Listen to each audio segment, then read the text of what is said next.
Meralco, zero na ngayon. Diba? Sigurado, punta na ako ng Meralco ito pagka-bill natin ng next month. Ito yung metro natin ngayon, guys. So, hindi siya umaandar. Wala, hindi talaga umiikot, oh. So, talaga nakastop siya totally. Para tayo naka-jumper pala ngayon. So, what's up, guys? So, ngayong araw, wala tayong done deal. Pero, naalala niyo si Boss Mark?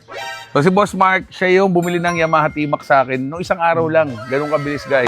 Tapos ngayon, kinote niya ako. Tapos pinapunta ko siya sa bahay. Nag-drone siya. Chinek niya yung bubong. Chinek niya lahat. Yung kuryente ko, Meralco ko. So ngayon, nag-install na kami ng solar. Thank you, ha. Grabe, sobrang smooth transaction. Thank you din, thank you. Pero pasok tayo, boss. Pakita natin yung mga nilagay ni boss. Magkano ba, boss, nagiging kuryente mo? Kuryente ko dito yung huli, nasa 23,000. Pero yung average namin nasa around 20. Dali, pakita mo natin T-Max na binili sa akin, ha. Tingnan mo naman kung gano'ng kakinis yan, ha. So, Yamaha T-Max Tech Max. Nakita mo, gamit na ni boss pagka nag-iikot ng mga site. So, mga ilang site ang naiikot mo sa isang araw or ginagawa nyo? 3 to 4. 3 to 4. Grabe, di ba? Buti. Pero siningit mo ako, siyempre. Siyempre. Kasi sigurado kung pipila ako, matagal pa yan, Oo, di ba? matagal. So, sobrang simple lang na usapan namin ni boss. So, tinanong lang niya magkano bill ng kuryente, di ba? So, Nagko-consume ka ng 1,478 kilowatt.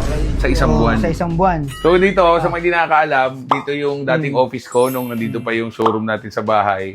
Tapos, ito, mga gears ko nandito, naka-cabinet yan. Nilabas muna natin dyan. So, inaayos natin to. Tapos, syempre, ito, importante, naka-safety to. Bawal mabasa, syempre. So, boss, ano tong kinabit mo sa akin? Ano to? So, ito ang ating hybrid inverter. So, ito yung ating inverter ng ating solar system. Then, ito naman yung ating dalawang battery. So, 16 kilowatt each. So, 32 kilowatt yung ating battery back. So, ito yung ating 16 kilowatt din na hybrid inverter. Wow. So, ngayon, pinapower niya na yung ating bahay gamit yung solar. Ito yung ating mga breaker box. So, ganito ka-safe, guys, ha? Nandito yung mga breaker box So, natin. ganyan malinis ang gawa lahat nila. ng circuits natin, meron siyang protection. Nakita Tapos mo? ito naman yung ating transfer switch. Tapos ito yung mga breakers natin, AC line sa Meralco side. So, Grabe, very yun po. organized, di ba? Nakita mo, Yan may ginagamitan yan labeler. May labeler po po. Battery, SPD, PV3. Opo. So, Wala. yan, grid, normal, backup. So, lahat, sobrang systematic, no? Sobrang, sobrang organized. Galing. Parang walang wire, no? Pero totoo lang makikita nyo kanina, napakaraming wire na ito. Hindi ko na naintindihan. Pero, ito, boss, sabi mo, nakikita na rin dito, boss, Nakikita no? na dito. So, ayan, ito yung ating solar panel. So, ngayon, nagge-generate siya ng 3.4 kilowatt. So, ngayon, pinapower niya yung bahay natin. 1.8 yung ating load sa bahay. 1.8 lang ngayon? 1.8, Eh, may naka-on ako aircon. Oh, may naka-on ganun. na aircon. So, yan, total nung ating load, lahat na naka-on nating appliances. And then, sobra pa yung ating pinoproduce na solar power. Nagpupunta pa siya sa battery. So, ngayon, nagcha-charge siya. Nagcha-charge to. Nakikita natin nagcha-charge.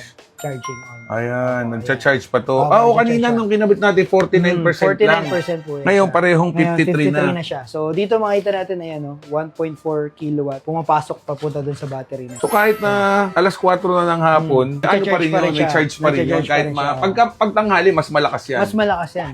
Oo. So, 16 kilowatt yung ating solar panels na nasa taas. So, pagka tanghaling tapat, expect natin na magpo-produce ng ganun. Kalaki. So, sa mga hindi nakakaalam, guys, akala kasi namin dati, kahit ako, hindi ko alam yung iba, pero ako, feeling ko dati, pagka walang araw, wala siyang silbi.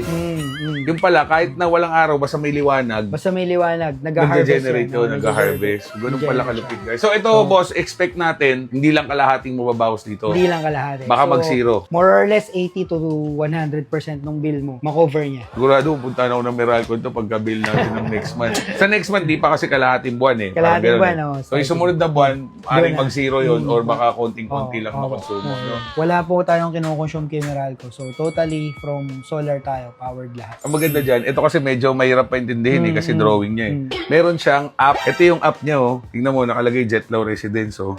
Diba? Ito yung, pag sinabing PV, yung solar panel. panels. Yung load, yung load konsumo sa mo sa bahay ngayon. Yung battery mo, tapos yung grid, ito yung Meralco. Meralco. Yan. So ngayon, makikita mo, si Meralco, zero na ngayon. Diba? Ito yung metro natin ngayon, guys. So hindi siya umaandar. Wala, hindi talaga umiikot oh. So talaga naka-stop siya totally. So hindi na gumagana yung Meralco natin kung tutuusin. Para tayo naka-jumper pala ngayon. Naka-jumper sa solar. Naka-jumper Diba? sa araw. Ang napoproduce ng solar, 3.9. Ang ginagamit mo, 1.7. So, pag minus mo yan, 2.1, napupunta siya sa battery. So, chargingin yung battery natin. Makikita mo ito, dumodrawing mo, papunta sa grid. Tapos yung kalahati niya, papunta sa battery. So, pagka gumabi yan, dito naman manggagaling Yan yung, ang manggagaling. yung kulay orange. Battery muna. Battery muna yung... Battery muna. muna. Lalabas muna yung papunta Yung doon konsumo mo. sa house natin. Pag Si grid, naubos, zero pa rin siya. Kung maubos yung battery, saka pa lang siya lalabas na lalabas si si grid. grid. Kaya pala suggest siya lang sa akin ni boss, may battery. Kasi kung walang battery, pwede yun kung office lang, umaga Office lang. oo. Yung na-harvest mo, diretso sa diretso consumption agad. Pero since ito, kaya tayo nag-battery, Para sa gabi, kung wala lang araw, kung ano yung na-store natin doon sa battery, yan yung gagamitin natin para i-power yung ating bahay.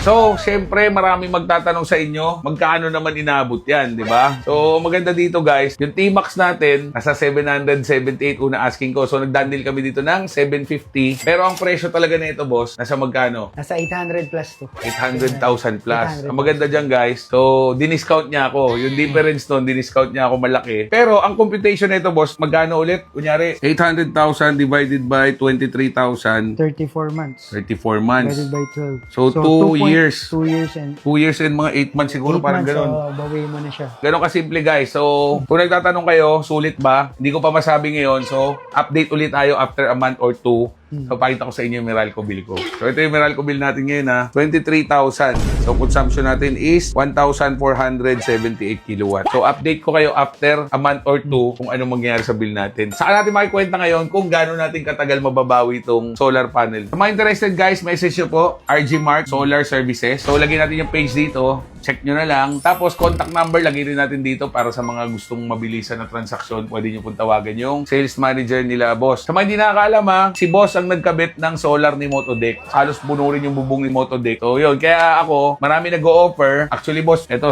hindi naman sa bagay. May nag-o-offer saan ng libre. Kaya lang, parang nagsisimula pa lang eh. Okay naman din. Pero syempre, iba to, usapan kuryente, boss kuryente. eh. Gusto ko safety. So, kaya sabi ko nga, yung iba nagdi-DIY, pero kung ako, matatanong nyo ako, bigay natin sa mga nakakabisado sa ganyan. Kasi skills nila yan eh. Huwag na natin pakialam mamaya magkaletse-letse pa, di ba? Kahit sa motor, boss, di ako masyado nagkakalikot. Unless kaya ko. Pero yung mga engine na, bigay na natin sa mga sa skilled na tao na yan. Boss, thank you ulit ha. Thank you. Maraming salamat. Thank you. Update ko to, boss. Post ko ulit. Siyempre, pakita ko sa inyo kung sulit ba ang solar panels. Let's go. Your deal!